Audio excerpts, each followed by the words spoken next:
आप देख रहे हैं BHBC न्यूज। साल 1988 का विद्रोह आधुनिक म्यांमार के इतिहास का निर्णायक क्षण था। सत्ता पर अपना कब्जा बरकरार रखने के लिए बेइंतहा हिंसा का सहारा लेने वालों ने अचानक खुद को भारी विरोध के सामने खड़ा पाया।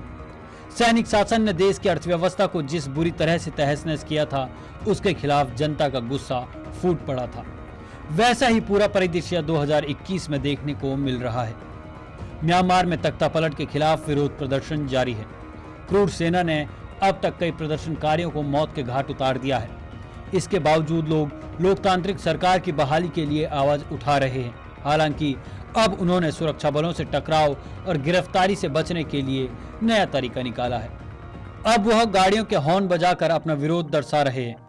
देश के अलग अलग हिस्सों में हजारों की संख्या में प्रदर्शनकारी वाहन रैली निकाल रहे हैं और जोर जोर से हॉर्न बजाकर सेना के प्रति अपना गुस्सा प्रकट कर रहे हैं। वहीं सेना की दमन नीति के खिलाफ पूरे देश में सड़कों पर प्रदर्शन हो रहे हैं। इसमें अब तक 275 लोगों की मौत हो चुकी है। इससे पहले अमेरिका के राष्ट्रपति जो बाइडेन ने 11 फरवरी को एक आदेश जारी किया था। इसके तहत म्यांमार सेना पर कई तरह के प्रतिबंध लगाए गए थे। अब अमेरिका म्यांमार की सेना के व्यापारिक हित पर भी रोक लगा सकता है। म्यांमार की अर्थव्यवस्था पर सेना का नियंत्रण है। इसमें शराब, सिगरेट से लेकर टेलीकॉम, रियल एस्टेट, माइनिंग भी शामिल है। वहीं एक्टिविस्टों की मांग है कि सेना को होने वाले रेवेन्यू पर चोट पहुंचाना जरूरी है। इसमें ऑयल और गैस के बड़े प्रोजेक्ट शामिल हैं। इससे म्यांमार की सेना को बड़ा फायदा होता है।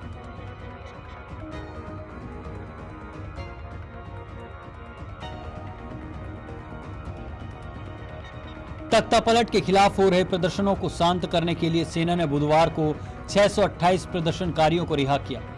इन सभी को पिछले महीने हुए तख्तापलट का विरोध करने के आरोप में गिरफ्तार किया गया था। म्यांमार के सरकारी टेलीविजन के मुताबिक यंगून की इनसिन जेल के रिहा किए गए प्रदर्शनकारियों से भरी बसों को देखा गया।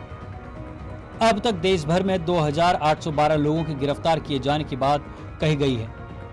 आपको बता दें कि म्यांमार की सेना ने फरवरी की शुरुआत में तख्तापलट कर दिया था। साथ ही नोबेल प्राइज विजेता और पूर्व प्रधानमंत्री आंग सान सू की को गिरफ्तार कर लिया गया। पिछले साल नवंबर में म्यांमार में आम चुनाव हुए थे। इसमें आंग सान सू की पार्टी ने दोनों सदनों में 396 सीटें जीती थी। उनकी पार्टी ने लोअर हाउस की 330 में से 258 और अपर हाउस की 168 में से 138 सीटें जीती थी। म्यांमार की मुख्य विपक्षी party union solidarity and development party ने दोनों सदनों में मात्र 33 सीटें ही जीती। इस पार्टी को सेना का समर्थन हासिल था। इस पार्टी के नेता थान हिते हैं, जो सेना में ब्रिगेडियर जनरल रह चुके हैं। नतीजे आने के बाद वहां की सेना ने इस पर सवाल खड़े कर दिए। सेना ने चुनाव में सू की पार्टी पर धांधली करने का आरोप लगाया। इसे लेकर सेना ने सुप्रीम कोर्ट में राष्ट्रपति और चुनाव आयोग की शिकायत भी की। चुनाव नतीजों के बाद से ही लोकतांत्रिक तरीके से चुनी हुई सरकार और वहां की सेना के बीच मतभेद शुरू हो गए थे। हालांकि इलेक्शन ऑब्जर्वर ने इस तरह की किसी भी तरह की धांधली को नकारा था। अब म्यांमार की सत्ता पूरी तरह से सेना के हाथ में आ गई है। तख्तापलट के बाद वहां सेना ने 1 साल के लिए इमरजेंसी का भी ऐलान कर दिया है। आप देख रहे हैं BHBC न्यूज।